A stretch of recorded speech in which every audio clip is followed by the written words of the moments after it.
சளி, இருமல் பாதிப்புகளுக்கு பின் தலைவலி, உடல் சோர்வு, காய்ச்சல் பாதிப்புகள் தொடர்வதால் வைரஸ்களில் உருமாற்றம் ஏற்பட்டுள்ளதா என்பதை கண்டறிவதற்கான ஆய்வை பொது சுகாதாரத்துறை தொடங்கியுள்ளது.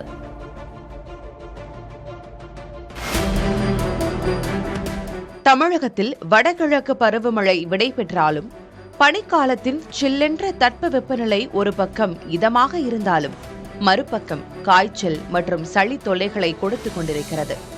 குறிப்பாக சென்னை மற்றும் அதை சுற்றியுள்ள பகுதிகளில் குழந்தைகள் மற்றும் முதியோருக்கு காய்ச்சல், சளி, இருமல், தொண்டை வலி, உடல் வலியுடன் கூடிய பாதிப்பு ஏற்பட்டு வருகிறது. சாதாரண சளிதானே என்று அலட்சியப்படுத்த முடியாத அளவிற்கு ஒருவரிடமிருந்து மற்றவருக்கு பரவும் இந்த காய்ச்சல் குறித்து பொது சுகாதாரத்துறை இப்போது ஒரு முக்கியமான ஆய்வில் இறங்கியுள்ளது.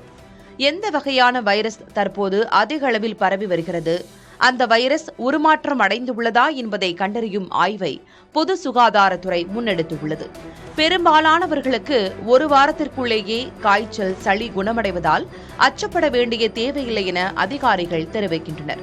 இருப்பினும் வைரஸ் குறித்து அறிய பாதிக்கப்பட்டவர்களின் சளி மாதிரிகளை தோராயமாக சேகரித்து அதனை பகுப்பாய்வுக்கு உட்படுத்த உள்ளதாக கூறியுள்ளனர்.